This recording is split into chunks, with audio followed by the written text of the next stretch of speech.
Hello बच्चों, कैसे हो? कहाँ चल दिए? अरे आज की मजेदार कहानी सुनते जाओ। बड़ी अच्छी रोमांचक कहानी लेके आई हूँ। आज की कहानी पूजा की जुबानी। आज की कहानी का शीर्षक है विक्रम बेताल से कैसे मिला। ये कहानी आपने सुनी होगी, मगर वह वहां पहुंचा कैसे, किसने उससे मिलने के लिए कहा, ये सब हम इस कहानी में आपको बताएंगे।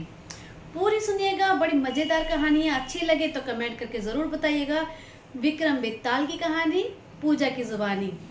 और उसके साथ ही शुरुआत होगी विक्रम बेताल की बेताल 25 कहानियों का सिलसिला।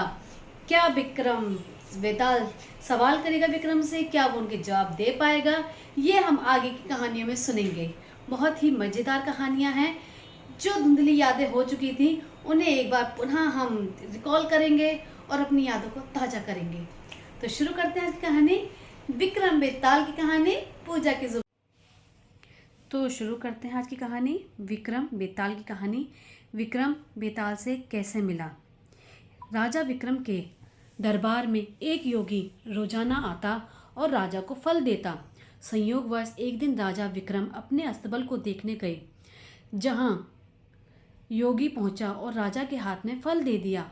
राजा विक्रम ने बातों ही बातों में उस फल को उछाला। वह फल राजा के हाथ से छूटकर धरती पर गिर गया और उसी फल समय एक बंदर ने झपट्टा मारकर उस फल को उठा लिया और फोड़ दिया।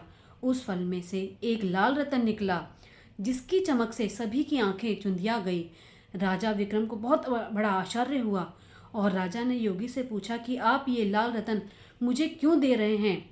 योगी ने कहा, हे राजन, राजा, गुरु, ज्योतिषी, वेद और बेटी, इनके घर कभी भी खाली हाथ नहीं जाना चाहिए। राजा ने भंडारी को बुलाया और सभी फल मंगवाकर उनको काटने को कहा। फल काटने के बाद सभी में से लाल रतन निकले। इतना लाल रतन देखकर राजा बहुत खुश हुआ और जौहरी को बुलवाकर लाल रत्नों का मूल्य पूछा। जौहरी ने कहा, राजन, इन लाल रत्नों का मूल्य इतना है कि इनको करोड़ों रुपए में भी नहीं बताया जा सकता। एक एक लाल रतन एक एक राज्य के समान है। राजा योगी को किले में ले जाते हैं और फल देने का प्रयोजन पूछते हैं। तब योगी बोलते हैं कि महाराज, मैं अपनी कामना पूरी करने के लिए नदी के किनारे शमशान में एक मंत्र साधना कर रहा हूँ और उसकी सिद्धि हो जाने पर मेरी कामना पूर्ण हो जाएगी। राजन, यदि आप एक रात्रि मेरे पास रहो तो मेरी मंत्र साधना सिद्ध हो जाएगी। एक रात्रि आप अपने हथियार बांधकर अकेले मेरे पास आ जाना। राजा विक्रम ने कहा, अच्छी बात है योगी महाराज, यदि मेरी उपस्थिति से आपकी मंत्र साधना और आपकी मनोकामना पूर्ण होती है तो मैं जरूर आऊँगा। इसके पश्चात योगी कुछ दिन राज्य में बिताकर अपने मठ में चले गए। जब दिन आया तो राजा विक्रम अकेले योगी महाराज के पास जाते हैं और योगी उनको अपने पास बैठा लेता है। थोड़ी देर बाद राजा विक्रम पूछते हैं, महाराज, मेरे लिए क्या आज्ञा है। तब योगी कहते हैं, राजन, यहाँ से दक्षिण दिशा में 2 कोस दूर शमशान में एक मुर्दा लटका हुआ है, आप उसको मेरे पास लेकर आ जाओ, तब मैं पूजा की विधि पूर्ण करता हूँ। योगी की बात सुनकर राजा विक्रम मशान की ओर निकल पड़े। रात बहुत अंधेरी थी, चारों तरफ अंधकार फैला हुआ था। भूत प्रेत शोर मचा रहे थे, आसमान से पानी बरस रहा था, सांप आकर पैरों में गिर रहे थे, लेकिन हिम्मतवान राजा विक्रम आगे बढ़ते चले गए। जब राजा मशान पर पहुंचे तो भूत प्रेत आदमियों को मारकर खा रहे थे, शेर दहाड़ रहा था, हाथी चिंगाड़ रहे थे, लेकिन राजा विक्रमादित्य बेधड़क होकर आगे चलते चले गए। जब राजा पीपल के पेड़ के पास गए तो उन्होंने देखा एक आदमी पेड़ से उल्टा लटका हुआ है, जिसके बारे में योगी ने मुझे बताया था। शायद ये वही पीपल का पेड़ है। तभी राजा को देव की बात याद आई, जिसने बताया कि योगी किस प्रकार राजा की जान लेने का अवसर ढूंढ रहे हैं। राजा पीपल के पेड़ पर चढ़ता है और तलवार से रस्सी काटकर मुर्दे को नीचे गिराता है। तभी मुर्दा जोर जोर से रोने लगता है। राजा विक्रम नीचे आकर पूछते हैं, तुम कौन हो। तभी मुर्दा खिलखिलाकर हंसने लगता है, हा हा हा हा हा। राजा विक्रम को बहुत आश्चर्य होता है।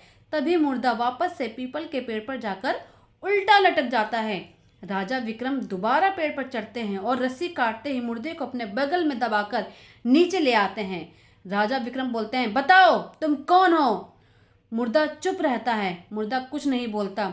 तब राजा विक्रम ने मुर्दे को एक चादर में बांधा और योगी के पास ले जाने के लिए निकल पड़ते हैं। रास्ते में मुर्दा बोलता है, मैं बेताल हूँ, तुम कौन हो और मुझे कहाँ लेकर जा रहे हो।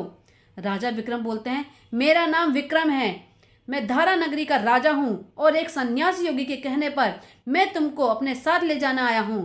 तब बेताल बोला, मैं एक शर्त पर तुम्हारे साथ चलूँगा, यदि तुम रास्ते में बोलोगे नहीं, यदि तुम बोले तो मैं पीपल पर जाकर फिर उल्टा लटक जाऊंगा।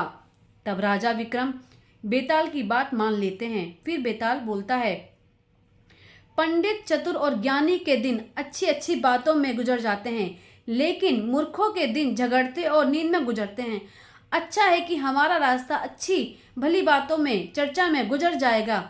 बेताल बोला, राजन, मैं तुम्हें एक कहानी सुनाता हूँ, लेकिन तुम कुछ भी नहीं बोलोगे और ना ही कोई सवाल जवाब करोगे।